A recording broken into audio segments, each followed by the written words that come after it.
I know a lot of people, when they call in on the podcast, often they've got a big decision to make. And quite often it's a decision about a relationship, and the big question mark of, and everyone will have had this in their life, when is the right time to leave your relationship? And spoiler alert, I don't have the answer to that, but what I might have is just an idea that you could be thinking about as we talk about this. So if this is you, if you're listening now and you're thinking, that's me, I'm definitely thinking about whether I should be in this relationship or not, then think about this. Because what I've noticed is,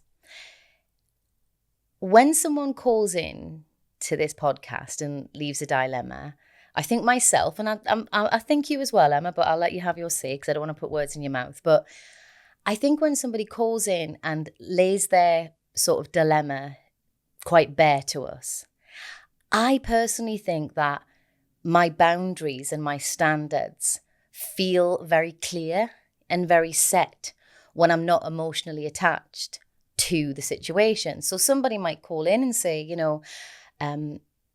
trust is really important to me, and I just don't feel like I can trust my partner. And when I bring it up, they say that I'm being stupid and they don't want to talk about it. It seems very obvious to me then that somebody is not in the right relationship. But the problem is that's not always how we deal with our own situations, is it? No. Because emotions get involved. And this is what I wanted to say. Like, when emotions get involved, which of course they do, we're human beings. That's what we run off. That's our internal lives. And that's what matters to us most.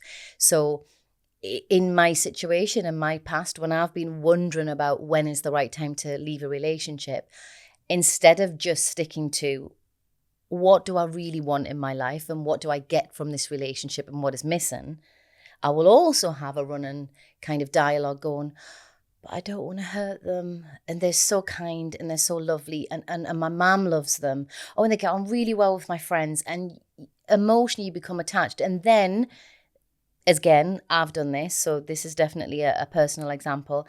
I will then start to maybe excuse the reasons why they're like they are, because they've told me their life story. They've told me why. I might sort of make excuses for them. The reason why they're not so good at being reliable is because maybe they didn't have a good example of what a good partnership was from their parents. So what I'm trying to say is, what might be just an interesting exercise for anyone out there that's got this problem or they've got this dilemma in their head at the moment. Pretend you are a caller calling in, or pretend you are somebody on this podcast, and you're just given the most important, the most structured facts about your relationship and how you feel. And you got to think about what's really important to you and what you're not getting.